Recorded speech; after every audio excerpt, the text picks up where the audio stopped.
Hi friends, ప్రకృతి మనకు ఎన్నో అద్భుతాలను అందిస్తుంది. కానీ కొన్నిసార్లు ఈ అందాలు మనకు ఆపదలను కూడా తీసుకురావచ్చు.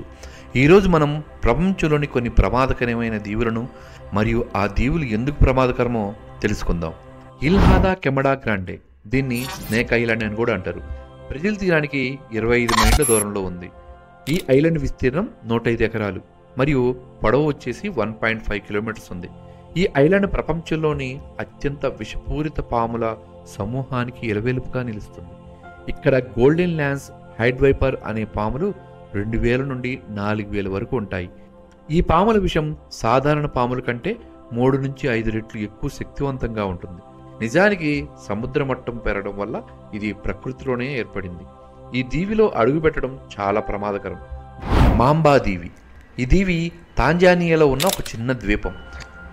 దీని వ్యాసం సుమారు 500 మీటర్లు, పరిధి 1.5 కిలోమీటర్స్ ఉంటుంది. ఈ ద్వీపం చుట్టూ సముద్ర పరిరక్షణ ప్రాంతం ఉంది. ఇది 7 కిలోమీటర్లు మరియు 4 కిలోమీటర్ల మేర విస్తరించి ఓవెల్ షేప్లో ఉంటుంది. మాంబా దీవిలో 2000 పాములు ఉంటాయి. ఇక్కడ వాటితో పాటు జనసంద్రం కూడా ఉందనే చెప్పాలి. కానీ కేవలం 100 మంది ప్రజలే ఉన్నారు. రాక్ పైథాన్లు, కోబ్రాలు మరియు వైపర్లు ఇక్కడ నివసిస్తున్నాయి. పాములు ఇళ్లలో కూడా రావడం సర్వసాధారణం. స్థానికుల నమ్మకం ప్రకారం ఈ పాములు ఆత్మలుగా ఉంటాయి మరియు వాటిని హాని చేయకూడదు. North Sentinel island. భారతదేశంలో అండమాన్ సముద్రంలో ఉన్న నార్త్ సెంటినెల్ ఐలాండ్ సెంటినెల్స్ తెగకు నివాసంగా ఉంది. సెంటినెల్ ఐలాండ్ 72 చదరపు కిలోమీటర్ల విస్తీర్ణంలో విస్తరించి ఉన్న మిస్టరీ ఐలాండ్. దీని పొడవు 7.8 కిలోమీటర్స్ ఉంటుంది. వేసవి కాలంలో ఇక్కడ ఉష్ణోగ్రత 30 డిగ్రీస్గా ఉంటుంది. ఈ తెగ ప్రపంచంతో ఎలాంటి సంబంధం లేకుండా జీవిస్తుంది. వారి భాష ఎవ్వరికీ తెలియదు మరియు వారితో సంప్రదింపులు చాలా ప్రమాదకరం. 1967లో జరిగిన ఒకే ఒక స్నేహపూర్వక కలయిక తర్వాత ఎవరూ ఆ దీవిని మళ్ళీ సమీపించలేదు. సెంటినెల్ ఐలాండ్లో జంతువులతో ప్రమాదం కాదు, అక్కడ నివసిస్తున్న సెంటినెల్ తెగవారితో ప్రమాదం. మియాకేజిమా. జపాన్ టోక్యోకు దక్షిణంగా ఉన్న మియాకేజిమా ఓ క్రియాశీల అగ్నిపర్వతంతో ప్రసిద్ధి చెందింది. మియాకేజిమా ద్వీపం 55.44 చదరపు కిలోమీటర్ల విస్తీర్ణంలో విస్తరించి ఉంది. 2019లో ఈ ద్వీపంలో 2460 మంది జనాభా ఉన్నారు. గత శతాబ్దంలో ఇక్కడ 6 విస్ఫోటనాలు జరిగాయి. 2000 సంవత్సరంలో జరిగిన విస్ఫోటనంతో మంటల ద్వారా విషపూరిత వాయువులు విడుదలయ్యాయి. దీవిలోని ప్రతి ఒక్కరూ గ్యాస్ మాస్క్ ధరించాల్సిన అవసరం ఏర్పడింది. Lake cave. Africa lake cave ఆఫ్రికాలోని కాంగో మరియు రువాండా సరిహద్దులో ఉంది. లేక్ కేవ్ 2700 చదరపు కిలోమీటర్ల విస్తీర్ణంతో కలిగి ఉంది. ఈ అత్యధిక లోతు 480 మీటర్లు. ఈ సరస్సు నుంచి రుసుజీ నది ప్రవాహంగా వెలువడుతుంది.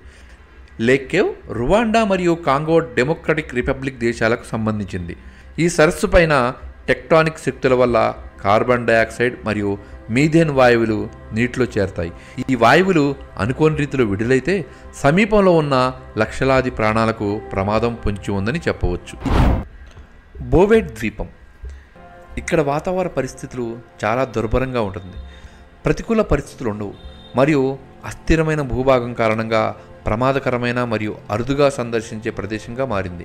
ఈ ద్వీపం దక్షిణ అట్లాంటిక్ సముద్రంలో గుడ్ హోప్ కేప్ నుండి 1500 మైళ్ళ దూరంలో మరియు అంటార్కిటా నుండి 1000 మైళ్ళ ఉత్తరంలో ఉంది. ఈ ద్వీపం గ్లేషియర్లతో కవరేజ్ చేయబడింది. చాలా చల్లని ఉష్ణోగ్రతలు మరియు కఠినమైన వాతావరణంతో ఉంటుంది. భూభాగం అస్థిరమైనది. దీనివల్ల భూఘాతాలు సంభవించే ప్రమాదం అధికంగా ఉంటుంది. ఈ ద్వీపంలో రక్షణ సేవలు లేదా ప్రాథమిక మౌలిక వసతులు ఉండవు. ఈ ప్రాంతంలో ఒక ఫీల్డ్ స్టేషన్ మాత్రమే ఉంది. భూమిపై ల్యాండింగ్ చాలా కష్టమైంది మరియు ధూళి కారణంగా హెలికాప్టర్ ల్యాండింగ్ ఆలస్యం అవ్వచ్చు. శాస్త్రీయ పరిశోధనలు మరియు అన్వేషణలు ఈ ద్వీపంలో ప్రధాన కార్యకలాపాలు. ఇలా ప్రపంచంలో కొన్ని ప్రదేశాలు మనకు ప్రకృతిలోని శక్తిని మరియు రహస్యాలను చూపిస్తాయి. పాములు, అగ్నిపర్వతాలు మరియు విరోధక తెగలు, ఇవన్నీ మనం ఎంతో జాగ్రత్తగా పరిశీలించాల్సిన అంశాలు. మీకు గనక ఈ వీడియో నచ్చినట్లయితే లైక్ చేయండి, షేర్ చేయండి, కామెంట్ చేయండి మరియు మరిన్ని ఆసక్తికరమైన వీడియోల కోసం మా ఛానల్ని సబ్స్క్రైబ్ చేయండి. Thank you friends.